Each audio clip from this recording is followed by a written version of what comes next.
Todos, empezamos un nuevo sábado y ahora vamos a estudiar la lección número 6 de Administrar para el Señor y el título es Acumulen tesoros en el cielo. Entonces se toman las palabras de Jesús porque Jesús nos aconsejó que nos hagamos tesoros en el cielo y esto es muy importante para nosotros, especialmente para la última generación del pueblo adventista, porque solo los adventistas que se hayan hecho tesoros en el cielo van a recibir el sello de Dios.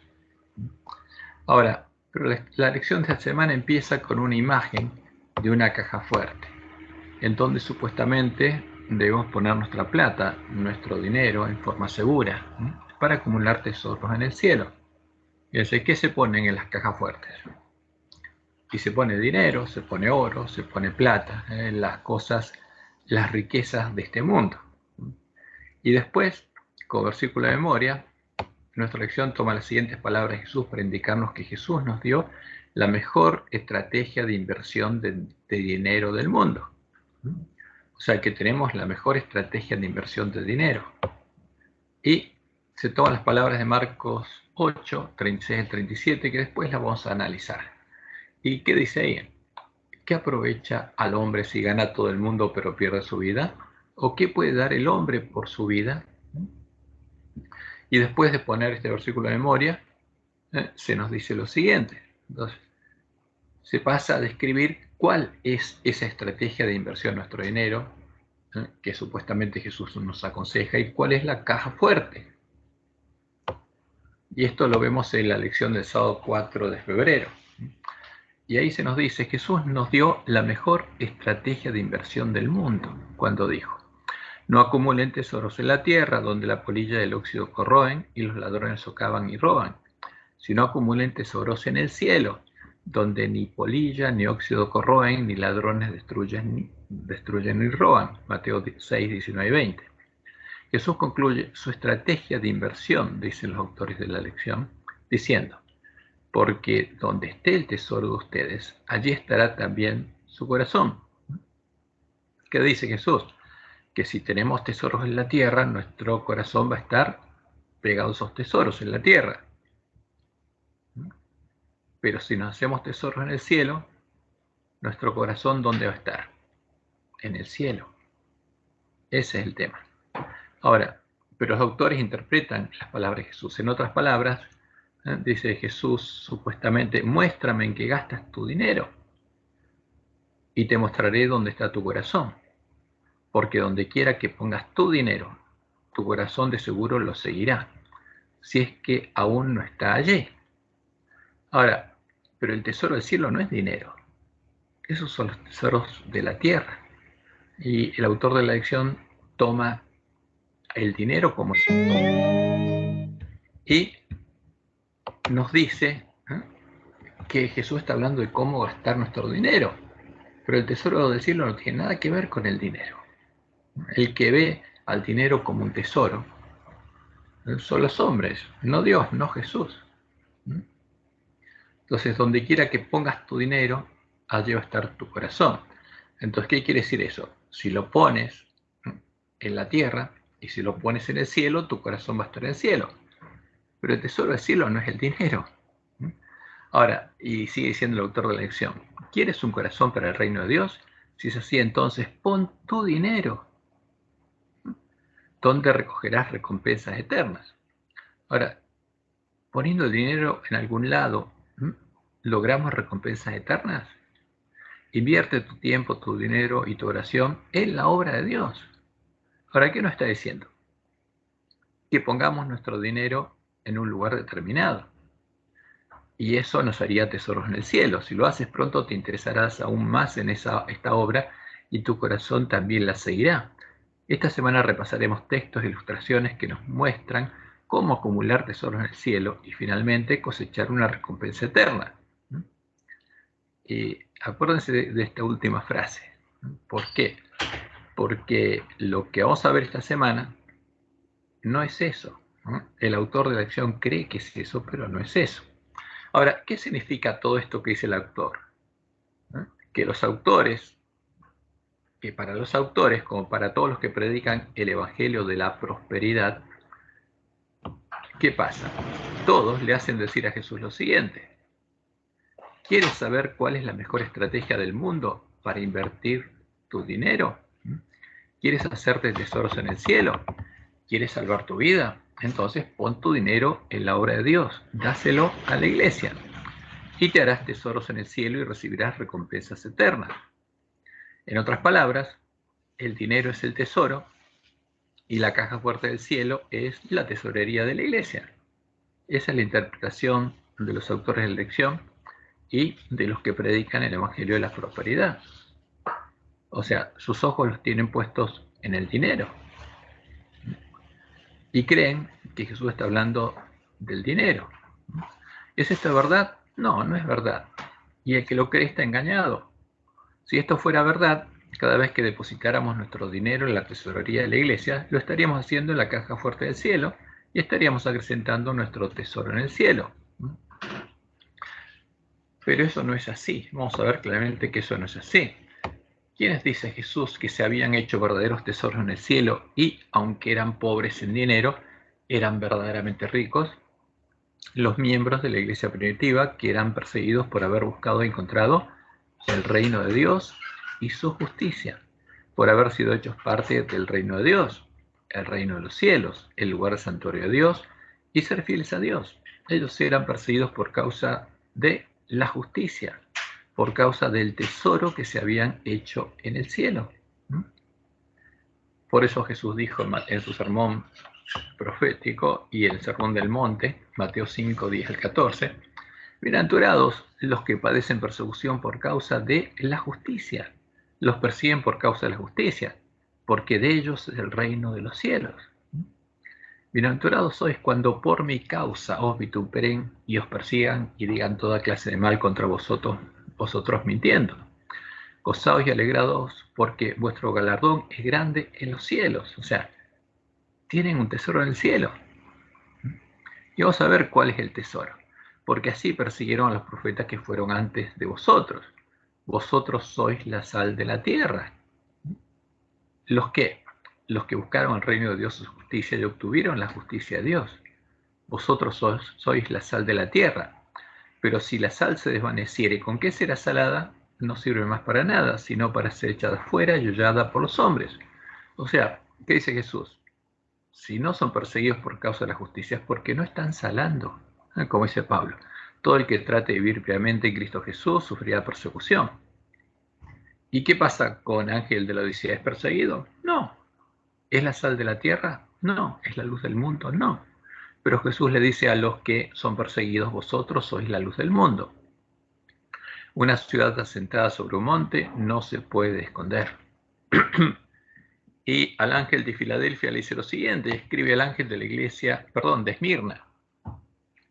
El primero y el postrero, el que estuvo muerto y vivió, dice esto: yo conozco tus obras y tu tribulación y tu pobreza, pero tú eres rico. Ahora, eres pobre en la tierra, pero eres rico en el cielo.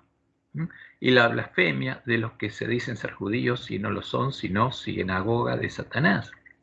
No temas en nada lo que vas a padecer. He aquí, el diablo echará a alguno de vosotros en la cárcel para que seáis probados y tendréis tribulación por 10 días.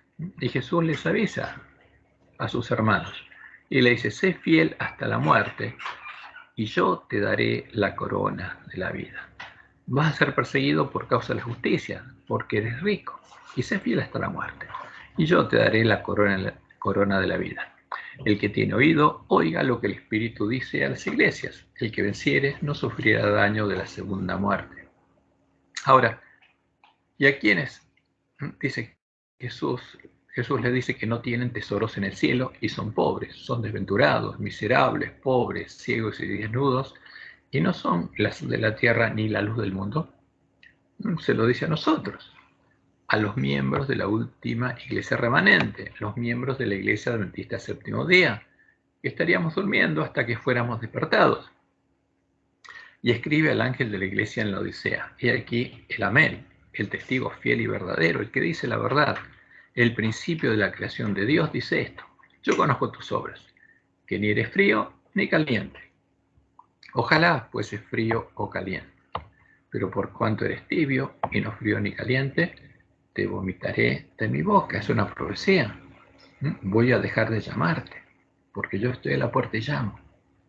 Pero voy a dejar de llamarte. Tu nombre no estará más en mi boca. Porque tú dices, yo soy rico y me he enriquecido y de ninguna cosa tengo necesidad. O sea, yo soy rico, tengo tesoros en el cielo. Y lo dice en serio el ángel de la Odisea, se lo cree. Y no sabes que tú eres un desventurado, miserable, pobre, ciego y desnudo. Por tanto, yo te aconsejo que de mí compres oro refinado en fuego para que seas rico. O sea, porque esa es la verdadera riqueza. El oro refinado en fuego, el oro puro. El que tiene ese tesoro y se tiene en el corazón, tiene un tesoro en el cielo. Y vestiduras blancas para vestirte y que no se descubra la vergüenza de tu desnudez. Porque Jesús le dice, estás desnudo, te crees rico, pero no sos rico. Y te crees que estás vestido, pero estás desnudo. Y esto es triste para el pueblo adventista. ¿Por qué? Porque a nosotros se nos enseñó y se nos enseña que al bautizarnos fuimos vestidos con vestiduras blancas, recibimos el Espíritu Santo de la promesa. Pero no es así. Si estamos desnudos, ¿qué quiere decir? Que no fuimos vestidos con vestiduras blancas, no fuimos lavados en la fuente y no recibimos al Espíritu Santo, ¿no? Que estamos engañados. Y unge tus ojos con colirio para que veas, porque estamos ciegos. Yo reprendo y castigo a todos los que amo, sé pues celoso y arrepiéntete. ¿Y de qué? Entonces cuando unjas tus ojos con colirio vas a ver y vas a entender por qué te digo lo que te digo, dice Jesús. Y aquí yo estoy en la puerta y llamo. Si alguno oye mi voz y abre la puerta, pero en general los adventistas, la mayoría, cree que recibió el Espíritu Santo de la promesa y Jesús está morando en él. Pero Jesús, el verdadero Jesús, el santo del verdadero, le dice, yo estoy afuera. Si alguno oye mi voz y abre la puerta, entraré a él y sanaré con él y él conmigo. Al que venciere, le daré que se siente conmigo en mi trono, así como yo he vencido y me he sentado con mi Padre en su trono. El que tiene oído, oiga lo que el Espíritu dice a las iglesias. ¿A cuáles? A todas. Porque si oye lo que el Espíritu dice a las iglesias y ve la historia cómo se cumplió justamente la profecía de las 7 iglesias ahí en la historia, se va a dar cuenta qué es lo que pasa. Se le van a abrir los ojos, va a tener oídos para oír las palabras de la profecía, va a entender qué pasó en el tiempo de la apostasía, va a entender quién fue Balaam, va a entender cuál es la doctrina de Jezabel, cuáles son las cosas sacrificadas a los ídolos con las que Balaam preparó la doctrina de Jezabel. Se va a dar cuenta cuál es el disfraz del Dios de las fortalezas. Va a saber cuáles son las tropas que levantó el rey del norte para profanar el santuario y la fortaleza, y para quitar el continuo, y para poner la abominación desoladora. O sea, va a entender, sus ojos se van a abrir, y se va a dar cuenta por qué tiene que arrepentirse. Esto nos muestra clara e innegablemente que con llevar fielmente nuestros diezmos y ofrendas a la tesorería de la iglesia, como hace el ángel de la Odisea, como hacen todas las vírgenes adventistas, con eso no nos hacemos tesoros en el cielo. No compramos de Jesús ni oro refinado en fuego, el verdadero tesoro del cielo, ni vestiduras blancas para vestirnos, las ropas con las que tenemos que estar vestidos para poder entrar en el reino de Dios, en el reino de los cielos. Y entonces, ¿qué es lo que pasa? La lección nos dice que sí, que cuando llevamos nuestras ofrendas, nuestros diezmos, nuestra plata a la iglesia, invertimos en el cielo, pero estamos desnudos.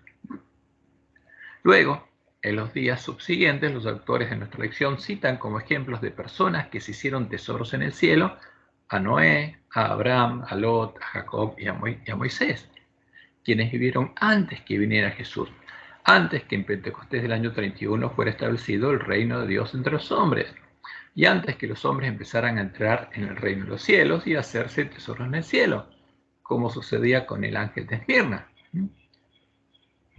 Fíjense lo que dice Apocalipsis 12, 10 al 11. Entonces oí una gran voz en el cielo que decía: ahora ha venido la salvación, el poder y el reino de nuestro Dios y la autoridad de su Cristo. ¿Cuándo fuese ahora? Cuando venció Jesús. Entonces Jesús decía: el reino de los cielos se ha acercado. Y ahí cuando venció, vino. Porque ha sido lanzado fuera el acusador de nuestros hermanos, el que los acusaba delante de nuestro Dios día y noche. Y ellos le han vencido. ¿Quiénes? A las personas a las que vino el reino de Dios, por medio de la sangre del Cordero y de la palabra del testimonio de ellos, y menospreciaron sus vidas hasta la muerte. Porque siguieron al Cordero, y como decía Jesús, muchos perdieron sus vidas, pero la ganaron. Como le indica el autor de Hebreos, todos estos patriarcas, los que cita nuestra lección, llegaron a ser vencedores por medio de la fe, pero no recibieron lo prometido, no fueron perfeccionados, no recibieron el tesoro que recibieron los que entraron en el reino de Dios, porque no entraron al reino de Dios y no pudieron recibir el tesoro del cielo, como dice Hebreos 11, 39 al 40. Y todos estos, aunque alcanzaron buen testimonio mediante la fe, no recibieron lo prometido, proveyendo Dios alguna cosa mejor para nosotros, para que no fuesen ellos perfeccionados aparte de nosotros. Entonces, ¿qué pasa con esta lección? Nos lleva al lugar equivocado, porque no nos lleva a entender qué pasó cuando vino el reino de Dios y cómo los apóstoles y los primeros cristianos hicieron tesoros en el cielo. Nos lleva a otro lugar y jamás vamos a entender ahí cómo hacer tesoros en el cielo. Por eso, con sus palabras, los autores nos están mostrando que, como verdaderos ángeles de la Odisea, aún no entendieron el evangelio del reino de Dios. Nos muestran que no entienden las palabras de Jesús y nos muestran que no saben qué es lo que significa hacerse tesoros en el cielo. Y es así, y es claro. Al hablar con los fariseos y con los maestros de la ley, Jesús fue sumamente claro. El diezmar y dar ofrendas, el llevar la plata al templo, como hacían ellos rigurosamente, no era entrar al reino de Dios ni hacerse tesoros en el cielo. Ambas eran cosas distintas que era necesario hacer. Fíjense lo que le dice Jesús a los fariseos. Mateo 23, 13, 15 y 23. Mas ay de vosotros, escribas y fariseos hipócritas, falsos, porque cerráis el reino de los cielos delante de los hombres, pues ni entráis vosotros, ni dejáis entrar a los que están entrando. O sea, ¿entraron ellos al reino de los cielos? No querían entrar. Cerraban el reino de los cielos delante de los hombres. O sea, la misión de ellos era predicar el evangelio, mostrarles que el reino de los cielos se había acercado, que iba a venir Jesús, que iba a triunfar, que se iba a abrir la puerta y ellos iban a ser hechos parte del templo de Dios. Pero hacían todo lo contrario. Ay de vosotros, escribas y fariseos hipócritas, porque recorréis mar y tierra para ser un prosélito, y una vez hecho, lo hacéis 2 veces más hijo del infierno que vosotros. ¿Por qué? Porque no le predican la verdad. Ahora, y eso hay un paralelo con lo que pasa con el pueblo adventista. Cuando nosotros vamos y bautizamos a un hermano como adventista, ¿ese hermano entra al reino de Dios? No, se convierte en otro ángel de la Odisea, que es desventurado, miserable, pobre, ciego y está desnudo, pero se cree rico. Ese es el problema. Ay de vosotros, escribas y fariseos hipócritas. ¿Por qué? Dice, porque diezmáis la mente en el eneldo y el comino. O sea, eran rigurosos y fieles en todo lo que tenían que hacer. ¿Llevaban su plata a la iglesia? ¿Daban ofrendas? Claro que sí. ¿Tenían tesoros en el cielo? No. Y dejáis lo más importante de la ley, la justicia, la misericordia y la fe. La justicia que Dios quería darles. Tenían que buscar el reino de Dios y su justicia. ¿Y qué dice Jesús? Esto era necesario hacer. O sea, diezmar estaba bien, sí que estaba bien. ¿Era necesario hacerlo? Sí. Pero sin dejar de hacer aquello. ¿Qué tenían que hacer? Buscar el reino de Dios y entrar al reino de Dios. Son 2 cosas distintas. Porque se puede llevar la plata a la iglesia, se puede dar diezmos, ofrendas generosas, pero con eso no nos hacemos tesoros en el cielo. Para llegar a hacernos tesoros en el cielo, primero debemos entrar en el reino de los cielos. Y para poder hacerlo, para que los lugares asolados pudieran ser reedificados, los adventistas debíamos llegar a comprender cuál es el reino de los cielos del que habla Jesús y cómo podemos entrar en él. Debíamos llegar a recuperar el conocimiento de la verdad echada por tierra por el hombre pecado.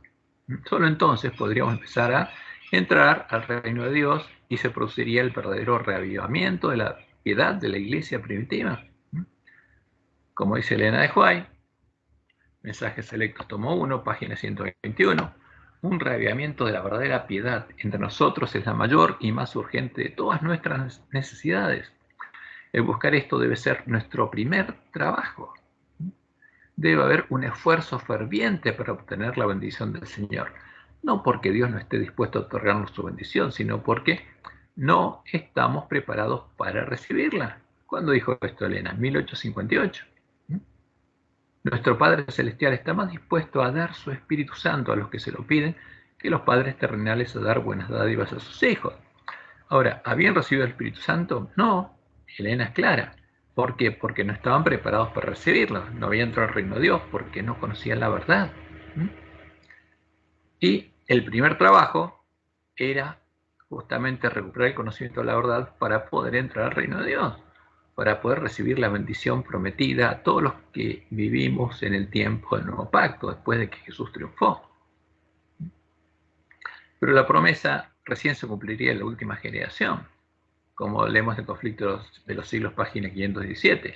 Antes que los juicios de Dios caigan finalmente sobre la tierra, habrá entre el pueblo del Señor, en la palabra profética asegura, un avivamiento de la piedra primitiva cuando no se ha visto nunca desde los tiempos apostólicos. El Espíritu y el poder de Dios serán derramados sobre sus hijos. Y ahí los adventistas empezaríamos a entrar al reino de Dios. ¿Quiénes? Los que quisieran, los que tuvieran hambre y sed de justicia, los que buscaran el reino de Dios y su justicia. Solo entonces llegaríamos a tener el Evangelio eterno, porque el pueblo adventista no lo tenía. Y empezaríamos a profetizar de nuevo y a hacernos tesoros en el cielo, a ser la sal de la tierra y la luz del mundo. Porque hasta ese momento nuestra luz no sería una luz verdadera. Por eso Elena dice, en Testimonios para la Iglesia, tomo 5, página 431, los tres ángeles de Apocalipsis 14 representan a aquellos que aceptan la luz de los mensajes de Dios, ¿no? Cuando los entendiéramos, y salen como agentes suyos para pregonar las amonestaciones por toda la anchura y longitud de la tierra. Y como Dios le mostró a ellas, ocurriría en la última generación, justo antes que empezaran a caer los juicios de Dios. Cristo declara a los que le siguen, sois la luz del mundo. A toda alma que acepta a Jesús, la cruz del Calvario, le dice, aquí el valor de un alma. Id por todo el mundo, predicad el Evangelio a toda criatura. No se ha de permitir que nada estorbe esta obra. Es una obra de suma importancia para este tiempo y ha de ser tan abarcante como la eternidad. Y acá está la promesa, el amor que Jesús manifestó por las almas de los hombres, el amor que estaba en el corazón de Jesús, en el sacrificio que hizo por su redención, impulsará a todos los que le sigan, que van a tener el corazón. El amor de Dios, el amor de Jesús. El amor de Dios, el amor de Jesús es el tesoro del cielo, del que habla Jesús, oro puro, oro refinado en fuego, el tesoro que debe llegar a estar en nuestro corazón. Y solo cuando tengamos ese amor, recién ahí nos habremos hecho tesoros en el cielo. Ese es el verdadero tesoro. Pero eso no se compra con plata. No acumulamos amor de Dios en el corazón cuando llevamos plata a la tesorería de la iglesia. Es otra cosa esa. Vamos a ver las palabras de Jesús, porque Jesús fue claro en esto. Las palabras de las que se toma el versículo de memoria y se las aísla de su contexto para poner en boca de Jesús la mejor estrategia para invertir nuestro dinero son las siguientes. Se encuentra en Marcos 8, el 34 al 38. Y llamando a la gente, a sus discípulos, les dijo, si alguno quiere venir en pos de mí, niéguese a sí mismo y tome su cruz y sígame. ¿Qué está diciendo Jesús? Sígame. Si alguno quiere entrar al reino de Dios, si alguno quiere tener tesoros en el cielo, sígame. Niéguese a sí mismo y tome su cruz y sígame, porque todo el que quiera salvar su vida, la perderá. Y todo el que pierda su vida por causa de mí, del Evangelio, la salvará. Ahora, si me siguen, es probable que pierdan su vida, pero ahí la van a salvar. Porque ¿qué aprovechará al hombre si, en vez de seguirme, ganaré todo el mundo y perderé su alma? Si en vez de seguirme se dedica a ganar plata, a hacerse rico. ¿O qué recompensa dará el hombre por su alma? ¿Puede dar toda la plata que acumuló para salvarse?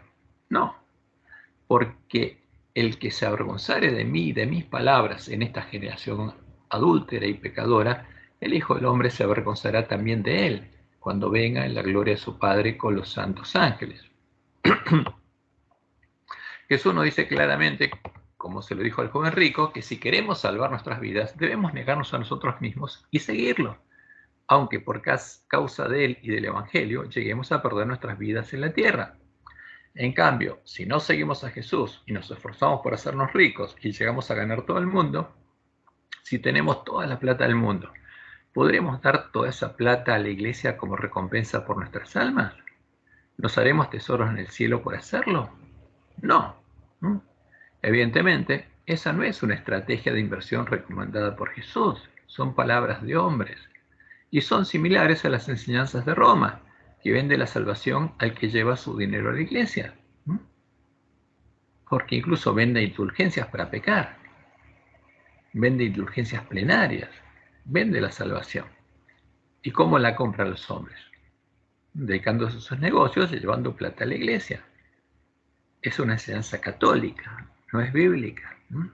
Ahora, ¿queremos tener tesoros en el cielo? Entonces Jesús nos dice que debemos seguirlo, que debemos buscar el reino de Dios y su justicia, porque la justicia de Dios, la ley que Dios tiene escrita en su mente y en su corazón, el amor de Dios, es el tesoro del cielo que tenía Jesús en su mente y en su corazón y nos es prometido a nosotros. Y eso es lo único que vamos a llevar al cielo, de acá, de la tierra, ni siquiera a nuestros cuerpos, porque no se nos va a dar otro cuerpo. Y en Salmos 48 está la profecía sobre el Mesías, y que dice ahí: me complazco en hacer tu voluntad, oh Dios mío, y tu ley está en medio de mi corazón. Entonces, cuando la ley de Dios está en nuestro corazón, ¿cuál es el deseo de nuestro corazón? Hacer lo que está escrito en la ley de Dios, no hay otro deseo. Y el hacerlo justamente es nuestro gozo, nos complacemos en hacer la voluntad de Dios. Eso es lo que pasaba con Jesús y pasa con los que tienen un tesoro en el cielo. Por eso Jesús dice: como el Padre me ha amado con el amor de Dios, así también yo os he amado, porque en mi corazón, ¿qué hay? Está el tesoro del cielo, el amor de Dios. Permaneced en mi amor. Y también le dijo a los discípulos: en nosotros un mandamiento nuevo os doy, que os améis unos a otros como yo os he amado. ¿Y cómo amó Jesús? Con el amor de Dios, con el amor del Padre. Que también os améis unos a otros. En esto conocerán todos que sois mis discípulos, si tuviereis amor. ¿Qué amor? El amor de Dios. Y eso se viene en el amor que reflejamos los unos por los otros. Y por eso Jesús dice: sed pues vosotros perfectos, como vuestro Padre que está en los cielos es perfecto. ¿Y cómo se puede ser perfecto? Teniendo escrita la ley de Dios en la mente y el corazón, teniendo el amor de Dios en el corazón. Por eso Jesús dice: más buscad primeramente el reino de Dios y su justicia. ¿Cuál es la justicia de Dios? El tesoro de Dios, el amor de Dios. Que eso esté en nuestra mente y en nuestro corazón, y todas estas cosas os serán añadidas. Porque esa es la justicia, tenemos que buscar. Y por supuesto, los que tienen la justicia de Dios son perseguidos a causa de la justicia. ¿Puede un hombre ser malo, llegar a ser perfecto, como llegó a serlo Jesús? Como nuestro Padre que está en los cielos es perfecto. ¿Puede ser perfecto? Sí. Fíjense que los hombres lo niegan, muchos pastores adventistas lo niegan, nuestros teólogos lo niegan. Pero esa es la promesa del Evangelio del Reino de Dios. El Evangelio que vivía y predicaba la Iglesia Adventista, el Evangelio que tenemos que vivir y predicar nosotros para poder prepararle el camino a la segunda venida de Jesús. Como dice Deuteronomio 36, porque esa es la promesa cuando venía el Mesías: y circuncidará a Jehová tu Dios tu corazón y el corazón de tu descendencia, para que ames a Jehová tu Dios con todo tu corazón y con toda tu alma a fin de que vivas. Como dice Juan, nosotros sabemos que hemos pasado de muerte a vida. ¿En qué? En que amamos. ¿Qué tenemos? El amor de Dios en el corazón. Nuestro corazón fue circuncidado. Y Dios lo explicó por medio de Jeremías cómo circuncidaría nuestro corazón. Pero este es el pacto que haré con la casa de Israel después de aquellos días, dice Jehová. ¿Y cuál es después de aquellos días? Cuando veré al Mesías. Daré mi ley en su mente y la escribiré en su corazón. ¿Qué ley? Mi ley, la que tengo escrita en mi mente y en mi corazón, dice Dios. Y yo seré ellos por Dios y ellos me serán por pueblo. Y no enseñará más ninguno a su prójimo ni ninguno a su hermano diciendo, conoce a Jehová, porque todos me conocerán, desde el más pequeño de ellos hasta el más grande, dice Jehová. Porque si tenemos la ley de Dios escrita en la mente y el corazón, sabemos cómo siente Dios, porque sentimos lo mismo. Porque perdonaré la maldad de ellos y no me acordaré más de su pecado. Y en Ezequiel explica nuevamente otro modo esta promesa: esparciré sobre vosotros agua limpia y seréis limpiados. De todas vuestras inmundicias y de todos vuestros ídolos os limpiaré. Os daré un corazón nuevo y pondré espíritu nuevo dentro de vosotros. Una mente nueva. Ese es el nuevo nacimiento. Y quitaré de vuestra carne el corazón de piedra y os daré un corazón de carne y pondré dentro de vosotros mi espíritu. Yo voy a estar en ustedes, mi presencia, y yo voy a hacer que anden en mis estatutos y guarden mis preceptos y los pongan por obra. Hacer mi obra, yo los voy a guiar por el camino. Yo voy a hacer que puedan guardar mis preceptos y ponerlos por obra, ¿no? Cuando ponga mi amor en el corazón de ustedes. Ahora, esa es la promesa. Y por eso, teniendo hambre y sed de justicia, o sea, deseando que la promesa de Dios se cumpla en nosotros y entrando en el reino de Dios para que Dios cumpla en nosotros sus promesas, es la única forma en la que un hombre malo, como nosotros, que tiene un mal tesoro en el corazón, un árbol malo que solo puede dar malos frutos, puede llegar a ser un árbol bueno que tiene un buen tesoro en su corazón. Un árbol bueno que, como Jesús, como nuestro Padre que está en los cielos, solo puede dar buenos frutos. Como dijo Jesús en Mateo 7:18. No puede, fíjense, es imposible para el buen árbol dar malos frutos. Entonces, ¿qué va a pasar con los que tengan el sello de Dios, con los que tengan el amor de Dios en el corazón? Nunca van a dar malos frutos a partir de ese momento. Ni el árbol malo tampoco puede dar frutos buenos. ¿Nosotros podemos dar frutos buenos? No. El llevar nuestras ofrendas y nuestros diezmos a la iglesia, ¿es un fruto bueno? No. No. Es bueno, pero no es un fruto de un árbol bueno, porque eso lo puede hacer un árbol malo también, como el ángel de la Odisea. Y en Mateo 12:35 Jesús dice, el hombre bueno, del buen tesoro del corazón saca buenas cosas. Ahora, si el tesoro de nuestro corazón es el mismo tesoro que tenía Jesús, el mismo tesoro que Dios tiene, ¿qué vamos a sacar? Buenas cosas. Y el hombre malo, del mal tesoro, saca malas cosas. ¿Qué tenemos nosotros? Un mal tesoro. ¿Cuál es el mal tesoro? El que tiene Satanás. Porque eso es lo que Satanás escribió en la mente de Adán y Eva y heredamos nosotros. Por eso Jesús dice, bienaventurados los que tienen hambre y sed de justicia, lo que desean, ¿qué cosa? ¿No? El tesoro del reino de los cielos, porque ellos serán saciados. O sea, si lo deseamos, lo vamos a tener. Pero si amamos más las otras cosas, no. Con sus palabras, Jesús también nos advierte que cuando Él venga como ladrón a buscarnos para ir con Él a la batalla de Armagedón y derrame sobre los que estén preparados la lluvia tardía, solo podrá hacerlo con los árboles buenos que ya estén dando frutos buenos, buenos frutos, porque tendrá escrito el nombre de Dios en sus frentes, porque se habrán hecho tesoros en el cielo y tendrán el amor de Dios en sus corazones. Y eso es claro, Mateo 7:19. Todo árbol que no da buen fruto, o sea, cuando Jesús viene como ladrón, ¿a dónde? A la iglesia remanente, porque en Babilonia todavía no va a haber árboles que den buen fruto. Pero si en la iglesia adventista no hay árboles con buen fruto, todo árbol que no da buen fruto va a ser cortado y echado en el fuego. ¿Quiénes van a quedar? los árboles que tengan buen fruto, los árboles que hayan recibido el sello de Dios. Por eso es muy importante esto, ¿no? Es un tema de vida y muerte para el pueblo adventista. Por eso Jesús dice: al que venciere, yo lo haré columna en el templo de mi Dios, porque yo voy a reedificar los lugares asolados.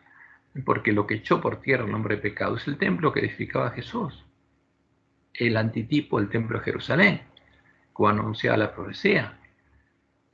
Yo lo haré columna del templo de mi Dios y nunca más saldrá de allí, y escribiré sobre él el nombre de mi Dios y el nombre de la ciudad de mi Dios, la nueva Jerusalén, porque va a ser parte de la iglesia triunfante, la cual desciende del cielo de mi Dios y mi nombre nuevo. Y Dios le mostró en la Juárez lo siguiente, está en Primeros Escritos, página 71. Los que reciban el sello del Dios vivo y sean protegidos en el tiempo de angustia, antes que llegue el tiempo de angustia, deben reflejar plenamente la imagen de Jesús. Y esta es la palabra profética más segura, que niegan lamentablemente algunos de nuestros hermanos y ministros. ¿Por qué? Porque creyeron a falsas doctrinas, comieron de la mesa de los borrachos. Vi que muchos descuidaban la preparación necesaria, esperando que el tiempo de refrigerio y la lluvia tardía los preparase para sostenerse en el día del Señor y vivir en su presencia. ¿Por qué la descuidaban? Porque estas son las personas que están al lado del camino, y los que pasan por el camino les dicen que no se preocupen. Paz y seguridad. Cuando Dios nos amonesta a que nos preparemos. Y dice Elena: oh, ya cuántos vi sin amparo en el tiempo de angustia. Habían descuidado la preparación necesaria y por lo tanto no podían recibir el refrigerio, no podían recibir la lluvia tardía, indispensable para sobrevivir a la vista de un Dios santo. Y es triste, pero va a pasar. Por eso el pueblo adventista tiene que conocerlo a tiempo, antes que llegue el tiempo de angustia. La preparación en seria, ¿qué es? Es el fruto de la obra de Dios en los adventistas que busquen y encuentren la puerta estrecha, entren por ella y recorran el camino angosto que lleva a la vida. Como dice Apocalipsis 14:1, después miré, y aquí el Cordero estaba en pie sobre el monte de Sión, y con él 144,000, que tenían el nombre de él y del de su Padre escrito en la frente. Y esa promesa se va a cumplir, porque recién ahí van a empezar a ser soltados los vientos, como dice Apocalipsis 7, del 1 al 4. Dios manda a retener los vientos hasta que esté sellado su pueblo, hasta que haya 144,000 sellados en medio de su pueblo. Y recién ahí se sueltan los vientos, empieza a soplar y comienza el tiempo de angustia. Y el tiempo de angustia, como dice Jesús, Mateo 24:14, y será predicado este evangelio del reino, el que él predicaba, en todo el mundo, para testimonio a todas las naciones. ¿Y quién lo va a predicar? Los que tengan un tesoro en el corazón, los que tengan el nombre de Dios escrito en la frente, porque va a ser predicado por testimonio, y entonces vendrá el fin. Este es el evangelio que tenemos que predicar y que el pueblo adventista no está predicando. Por eso, no está haciendo que avance el reino de Dios. No está preparando el camino a la segunda venida de Jesús. Está haciendo otra cosa. Y tiene que despertarse. Pero la iglesia adventista, como dice el White, no va a caer, va a triunfar. ¿Y qué significa el que triunfe? Que va a cumplir su misión. No como institución, sino que los siervos fieles van a hacer la obra que Dios le dio para hacer al pueblo adventista.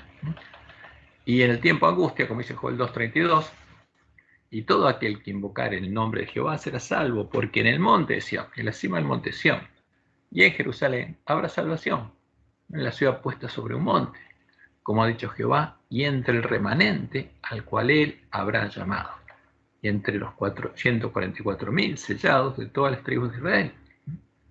Los 144,000 adventistas, que serán parte del templo de Dios, irán con el Cordero a la batalla. Por eso tenemos que tener mucho cuidado, porque si nuestro tesoro es el dinero, aunque pongamos todo nuestro tesoro en la tesorería de la iglesia, no podemos tener el tesoro del cielo, no podemos tener el amor de Dios. Como dice Juan en 1 Juan 2:15, no améis al mundo ni las cosas que están en el mundo. Si alguno ama al mundo, el amor del Padre no está en él. Son dos cosas distintas. O sea, el que tiene el amor de Dios Ya no tiene más el amor del mundo y las cosas del mundo. Fue quitado de ahí. Ahora tiene el amor de Dios. Y como dijo Jesús mismo, ninguno puede servir a dos señores, porque aborrecerá a uno y amar al otro, o estimar al uno y menospreciar al otro. No podéis servir a Dios y a las riquezas.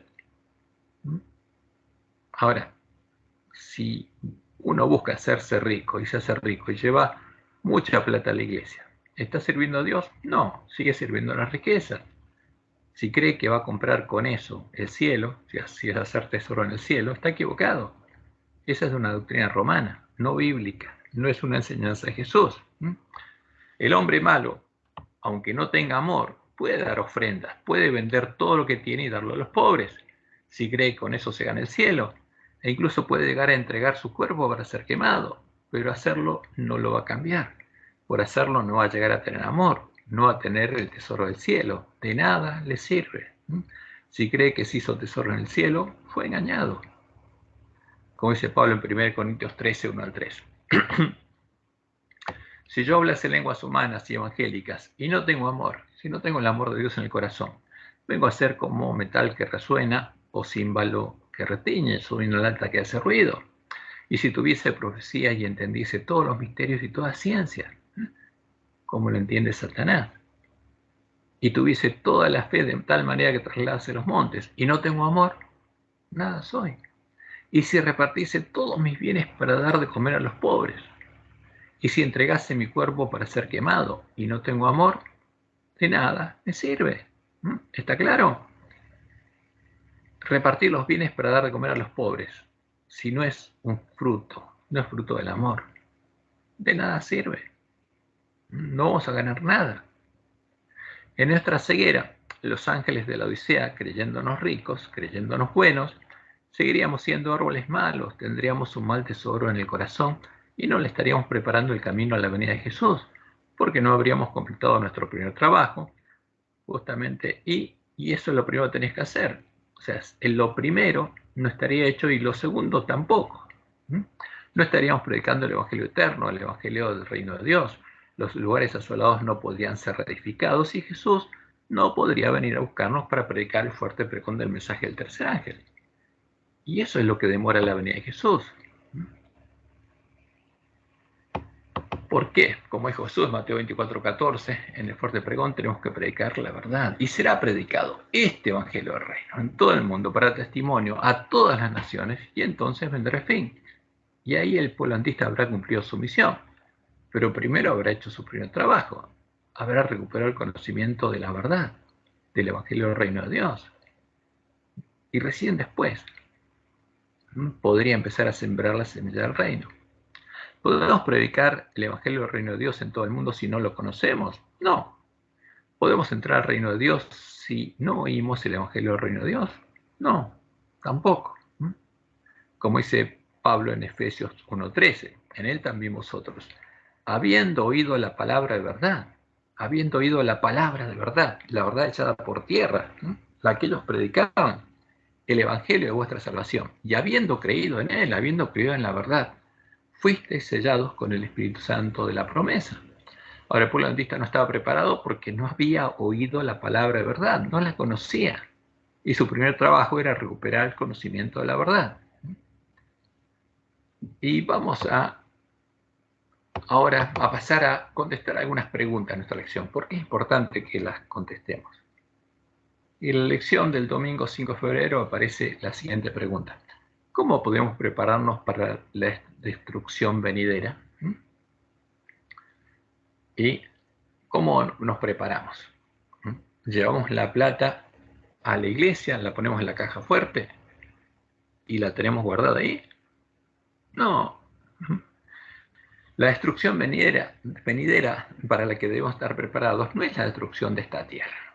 Es la destrucción repentina que vendrá cuando llegue el día de Jehová y comience el tiempo de angustia. El día en el que serán separados el trigo maduro de la cizaña madura en el campo del Padre Familia, nuestra iglesia. Cuando la cizaña será destinada a la destrucción.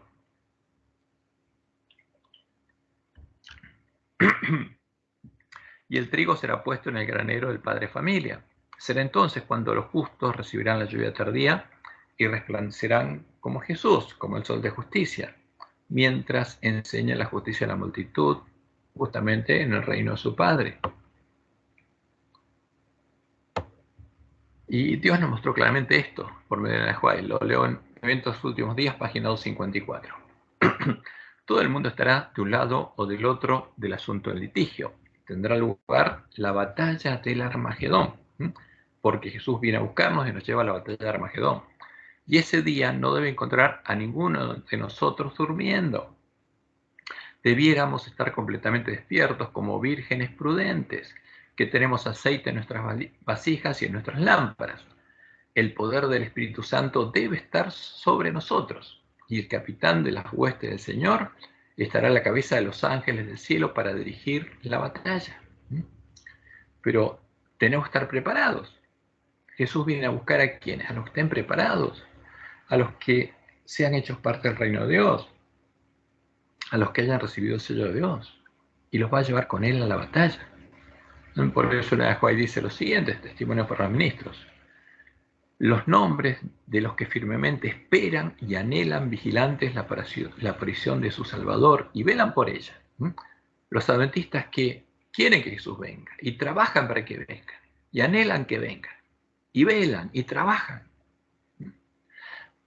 y velan por ella más ferviente y anhelosamente que los que esperan la mañana, se encontrarán entre los sellados, los que por disponer de toda la luz de la verdad. Fíjense, ¿cuándo tendríamos toda la luz de la verdad? En la última generación. A partir del clamor de medianoche se escucharía. Por disponer de toda la luz de la verdad que brilla sobre sus almas, debieran obrar de acuerdo con la fe que profesan, pero son hechizados por el pecado, albergan ídolos en su corazón, corrompen sus almas delante de Dios y mancillan a los que se unen con ellos en el pecado. Sus nombres serán borrados del libro de la vida y serán dejados en la oscuridad de la medianoche, sin aceite en sus vasijas juntamente con sus lámparas. ¿Quiénes? Las vírgenes insensatas.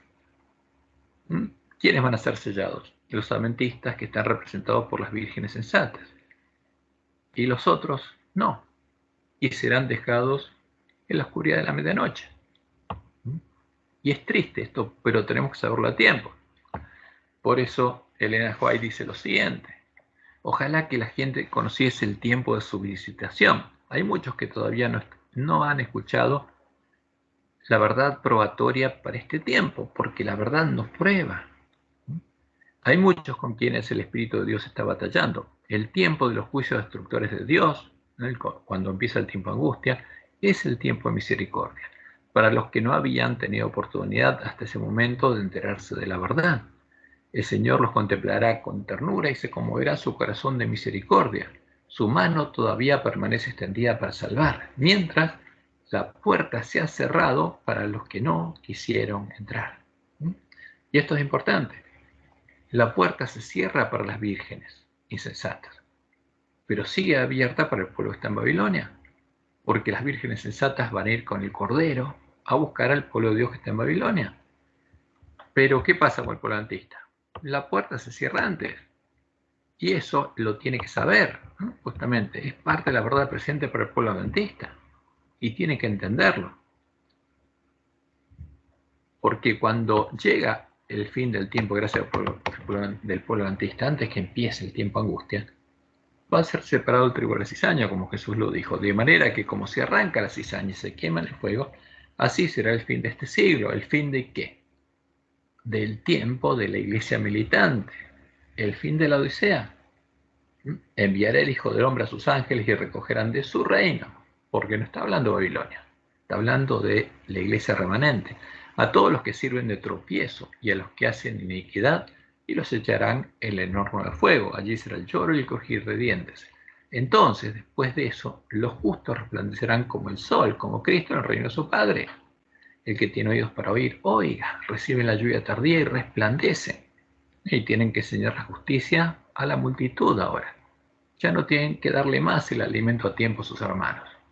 Ahora tienen que enseñar la justicia a la multitud que está en Babilonia y va a salir de ella. Ahora, ¿cuál es la preparación necesaria? debemos haber recibido el sello de Dios. Como dice Elena, los que reciban el sello del Dios vivo y sean protegidos en el tiempo de angustia, antes del tiempo de angustia, deben reflejar plenamente la imagen de Jesús. ¿Cómo nos preparamos para el tiempo de angustia? Solo Dios puede prepararnos. Y lo hará así, como siervos fieles, buscamos entender cuál es su voluntad y hacemos su voluntad. Si buscamos, encontramos y recuperamos el conocimiento de la verdad echada por tierra y hacemos la obra del profeta Elías, el que teme a Jehová y dice: Jehová es mi Dios, dándoles el verdadero alimento a tiempo a nuestros hermanos, mostrándoles cuál es la verdad echada por tierra. Y esa verdad no solamente se refiere al Evangelio, sino cuál es la diferencia entre el Dios verdadero y el Dios falso, entre el verdadero Jesús y la abominación desoladora de la que habló el profeta Daniel. ¿Cuál es el Jesús verdadero y cuál es el Jesús al que adora a la bestia y falso profeta y le prepara el camino para que venga a reinar en la tierra? Tenemos que saberlo, porque si no, no podemos predicar el mensaje de los tres ángeles.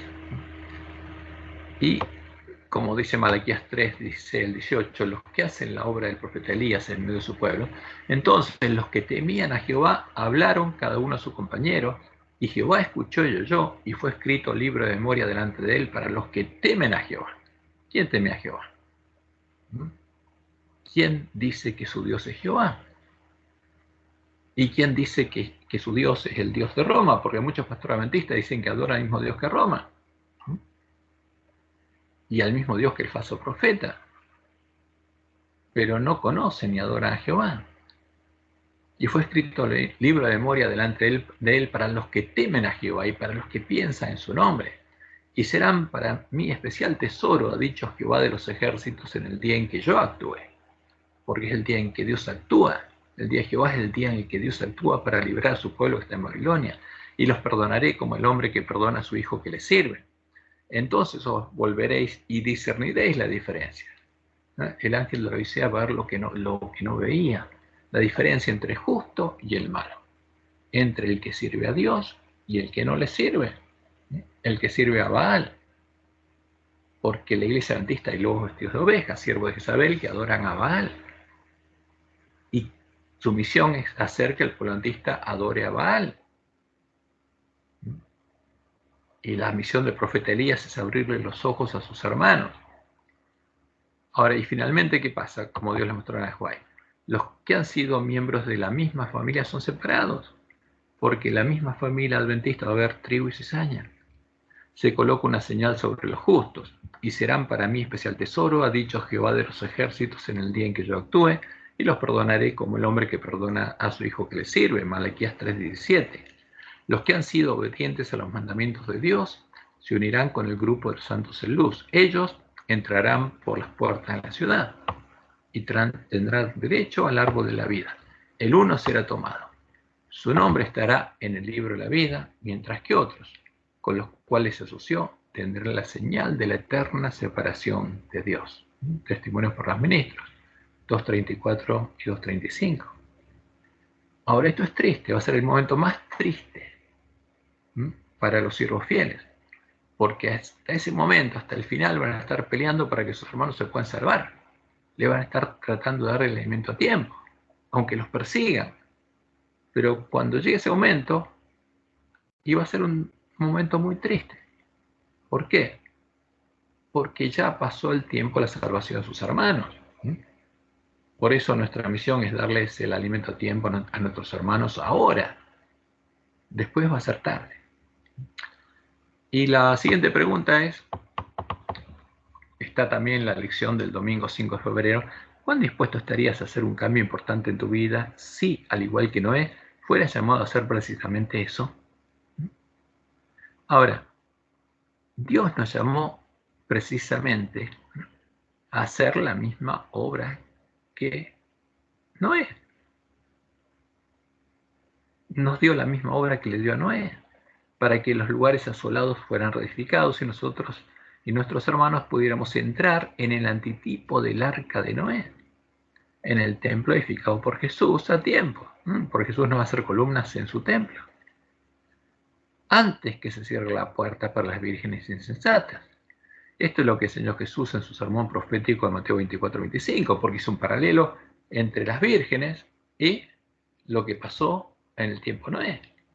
Porque las insensatas se cierra la puerta, y en el tiempo de Noé se cerró la puerta para los que no quisieron entrar. Por eso Jesús, después de explicar todo lo que pasaría, dice que su sermón profético abarca la historia de las vírgenes. Porque entonces el reino de los cielos será semejante a 10 vírgenes que, tomando sus lámparas, salieron a recibir al esposo. ¿Y cuándo el pueblo antista salió a recibir al esposo? En 1844. Y finalmente, ¿qué pasó? Se durmieron, son despertadas por el clamor de medianoche, se tienen que preparar. Y cuando viene el esposo, ¿qué pasa? Y vino el esposo y las que estaban preparadas entraron con él a las bodas y se cerró la puerta. Y se cierra la puerta. Después vinieron también las otras vírgenes diciendo: Señor, Señor, ábrenos. Mas él respondiendo dijo: de cierto os digo que no os conozco. ¿No les dije que buscaran la puerta estrecha hasta encontrarla? ¿Qué pasa con las otras vírgenes? Son las que están al lado del camino, especialmente. Y pasan los hombres y siguen a los hombres. Y no buscan la verdad. De cierto os digo que no os conozco. Velad pues, porque no sabéis el día ni la hora en que el Hijo del Hombre ha de venir. Ahora, y en el mismo sermón, justamente, Jesús está hablando, haciendo un paralelo con los días de Noé. De la higuera aprended la parábola: cuando su rama ya está tierna y brotan las hojas, sabéis que el verano está cerca. O sea, cuando empiecen a cumplirse las profecías, sabemos que la venida de Jesús como ladrón está cerca. ¿Y a dónde viene? A nosotros. Así también vosotros, cuando veáis todas estas cosas, conoced que está cerca las puertas. Y por eso se escucha el clamor de medianoche: aquí viene el esposo, porque cuando vemos todas estas cosas, conocemos que está cerca las puertas. Y Jesús dice: de cierto os digo que no pasará esta generación, la que ve estas señales, hasta que todo esto acontezca. El cielo y la tierra pasarán, pero mis palabras no pasarán. Pero del día y la hora nadie sabe, ni aun los ángeles del cielo, sino solo mi Padre. Porque se va a cerrar en la hora, el día y la hora que no sabemos. Mas como en los días de Noé, así será la venida del Hijo del Hombre, porque como en los días antes del diluvio, estaban comiendo y bebiendo, casándose y dándose en casamiento. ¿Había angustia? No, estaban de fiesta. Y antes que llegue el día de Jehová, ¿qué va a pasar con el pueblo antista? Va a estar pasando lo mismo. Porque como en los días antes del diluvio estaban comiendo y bebiendo, casándose y dándose casamiento, hasta el día en que no entró en el arca y se cerró la puerta. Hasta que las vírgenes sensatas entran al arca y se cierra la puerta, y no entendieron, hasta que vino el diluvio y se los llevó a todos. Así será también la venida del Hijo del Hombre. Como ladrón, está hablando de eso. ¿Quién no entendió? Las vírgenes insensatas. Los impíos antediluvianos oyeron y no entendieron, a pesar de que Noé les predicó y les advirtió de la venida del diluvio por 120 años. Del mismo modo que, cuando los siervos fieles les den el verdadero alimento a tiempo, no entenderán los impíos adventistas. Las vírgenes insensatas, que no se prepararán, serán engañadas, se transformarán en siervos malos, en hacedores de maldad, y no entrarán con el esposo a las bodas. Pero los siervos fieles habrán hecho su obra. Por eso Jesús dice: ¿quién es pues el siervo fiel y prudente, al cual puso su Señor sobre su casa para que les dé el alimento a tiempo? ¿A quién? A las vírgenes. A las vírgenes. Pero está hablando que el reino de los cielos en este tiempo es semejante a las 10 vírgenes, al pueblo adventista. Bienaventurado aquel siervo al cual, cuando su Señor venga, le haya siendo así, dando alimento ¿a quién? A las vírgenes, no a otro. Haciendo lo que su Señor le dice que haga, a las ovejas perdidas de la casa de Israel. De cierto os digo que sobre todos sus bienes les pondrá. Pero si aquel siervo malo dijere en su corazón: mi Señor tarda en venir, niega las señales de los tiempos, ve brotar las hojas de la higuera y niega las señales, niega la profecía, y comenzare a golpear a sus consiervos y aún a comer y a beber con los borrachos. Vendrá el Señor de aquel siervo en día que éste no espera y a la hora que no sabe, y lo castigará duramente y pondrá su parte con los hipócritas. Porque va a pasar lo mismo que sucedió con los antediluvianos, va a quedar afuera. Allí será el lloro y el crujir de dientes. Por eso, justamente, nosotros tenemos que, si miramos la historia de Noé, como Jesús nos dijo, tenemos que ver lo que pasó, porque lo mismo va a pasar ahora. Y nuestra misión es la misión de Noé, es la misión de Elías, advertirle al pueblo lo que va a pasar. Como el mensaje al ángel de la Odisea, las palabras del sermón profético de Jesús están dirigidas a nosotros, a las vírgenes que salieron a recibir al esposo y tardándose al esposo, ¿no? Cabecearon todas y se durmieron. Las vírgenes que, cuando empezáramos a ver brotar las hojas de la higuera, serían despertadas por el clamor de medianoche. Y aquí hay un esquema de los tiempos proféticos como los que predicó Jesús en sermón profético, que primero habría una tardanza, salen las vírgenes de una tardanza, hasta que son despertadas por el clamor de medianoche, en medio del principio de dolores. Y finalmente, cuando ese pueblo está preparado, llega el tiempo de tribulación, el tiempo de angustia. Y después hay un tiempo de gran tribulación, que es el tiempo de angustia de Jacob, hasta que finalmente llega el tiempo de la fiesta de bodas del Cordero. Y esa tardanza ocurrió desde 1844, y en medio de esa tardanza hubo muchos eventos que se cumplieron, y Dios nos anunció lo que habría pasado. Y eso nos llevaría a estar en la condición del ángel de la Odisea. Pero seríamos despertados, y lo que Dios le mostró a Elena de White en su primera visión ocurriría. El polantista recorrería ese camino angosto que está muy por encima del mundo y llegaría al final del camino y entraría por las puertas de la ciudad. Y habría 144.000 columnas del templo de Dios. Eso es lo que tiene que pasar y está pasando. Este es el tiempo de prueba del polantista. Estamos aquí, en medio del principio de dolores. En medio del tiempo en el que tenemos que predicar el clamor de medianoche, el polantista se tiene que preparar antes que se cierre la puerta. Porque después la puerta estará abierta únicamente para el pueblo que está en Babilonia. Y a la medianoche salió un clamor: aquí viene el esposo, salid a recibirle. ¿Dónde se escucha? En medio de las vírgenes, en medio del polantista. Entonces todas aquellas vírgenes se levantaron y arreglaron sus lámparas. Y algunas van a comprar donde no tienen que ir a comprar, y otras van a comprar a Jesús. Esa es la diferencia entre las vírgenes. Y la última pregunta que vamos a analizar es la que dice, es del viernes 10 de hoy, ¿no? La edición de hoy, y que dice: ¿qué ocurrirá con nuestras posiciones cuando Jesús venga? Y es una pregunta medio rara. ¿Por qué? Porque cuando, después de que caigan las 7 últimas plagas, Jesús venga en las nubes de los siervos fieles no van a tener posesiones terrenales, porque van a ser perseguidos y despojados de ellas mucho antes, cuando se nieguen a adorar a la bestia a su imagen. O sea, porque se va a repetir lo que pasó en medio del Imperio Romano con el edicto de Tesalónica, que obligaba a adorar a la bestia y a su imagen, al dios de Roma. Y al que no lo adoraba, lo declaraban hereje y lo asesinaban. Ahora, ¿qué va a pasar cuando venga Jesús? Al final de todo, los adventistas que sí van a tener posesiones terrenales, al finalizar el tiempo de la predicación del fuerte pregón del mensaje del tercer ángel, van a ser los hijos malos, los adventistas nominales, que habrán seguido adorando a la imagen de la bestia y habrán recibido la marca de su nombre. Y cuando venga Satanás, junto con todos los engañados, van a decir: Cristo ha venido, Cristo ha venido. Por eso este es un tema muy delicado.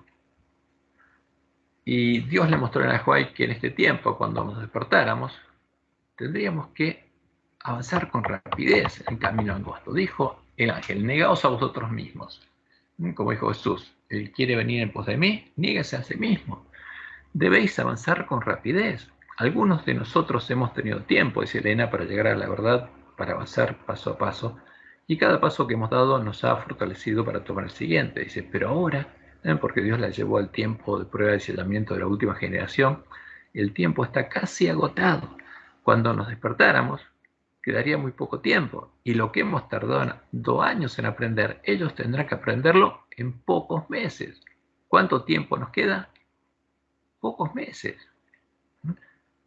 ¿Y qué van a hacer las vírgenes sensatas? Se van a apurar y se van a preparar. Tendrán también que desaprender muchas cosas, todo lo que habrían aprendido. ¿Dónde? En la iglesia. Y volverá a aprender otras. ¿Qué cosas? La verdad.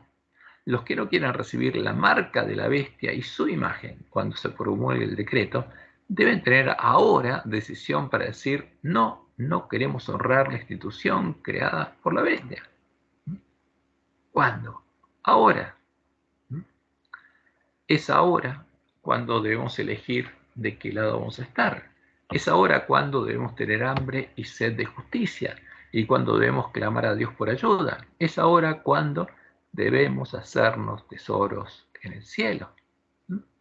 Porque cuando comience el tiempo de angustia, será tarde. Esa es la verdad para el pueblo adventista, esa es la verdad presente. Como Dios le mostró a Elena de White, el pueblo adventista no la conocería y estaría pereciendo en este tiempo por falta de la verdad, por falta de alimento espiritual, por falta de la verdad presente. Que Jehová te bendiga y te guarde y te guíe a toda verdad y que tengas un hermoso y bendecido sábado.